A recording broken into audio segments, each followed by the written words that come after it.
Hi. Doing a little cleanup today.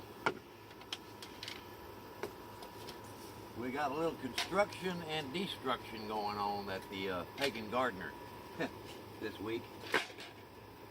What we're doing now is we're working on our herb garden.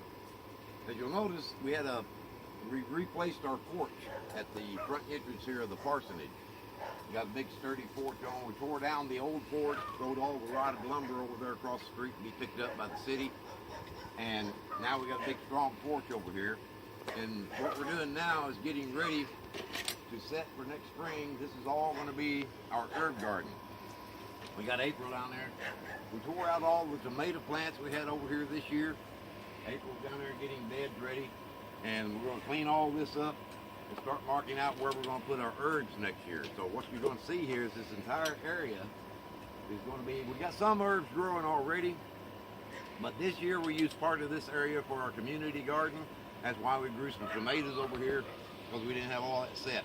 We got all of our fall crops set in the community garden across the street, but now we're getting ready with the new construction and everything to set all this up, and this is all going to be our herb garden this year.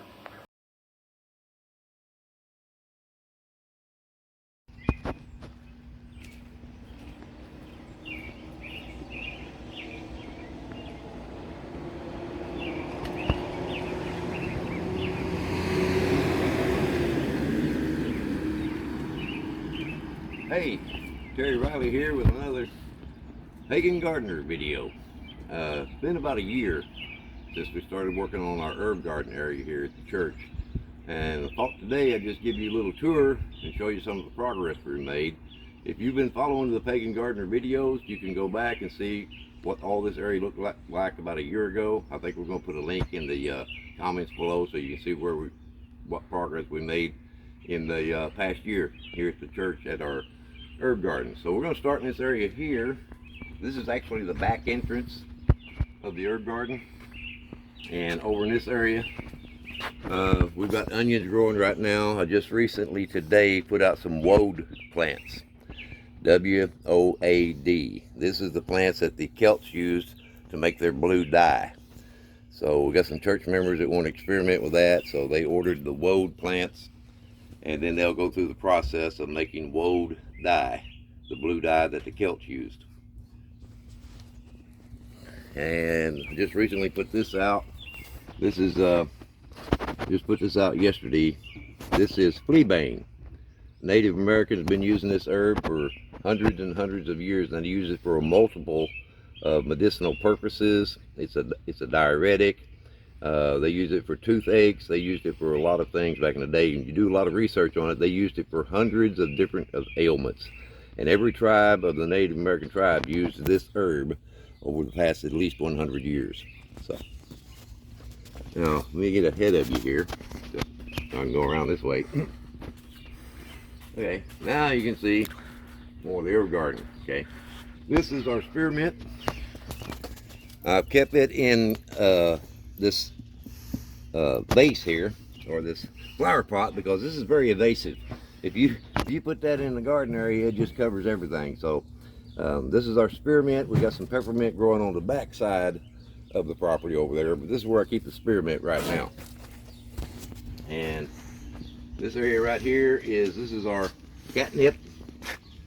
And I also have a commode set out that's going to be a flower pot. I'm probably going to put some shade flowers in that. But this catnip, if you'll notice right here, this hasn't been the cats getting into it, that's the dogs.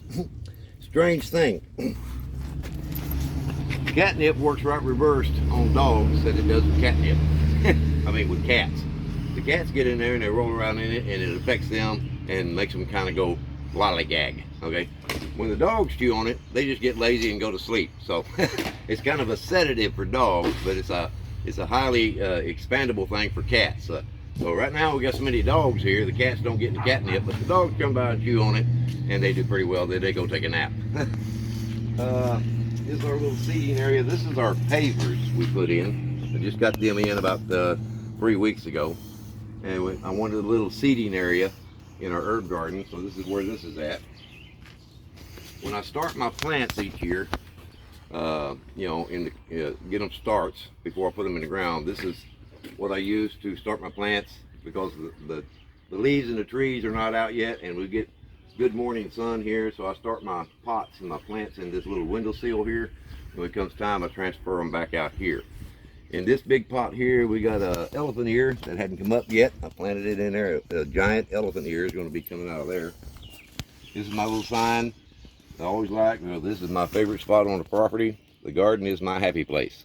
And we like it.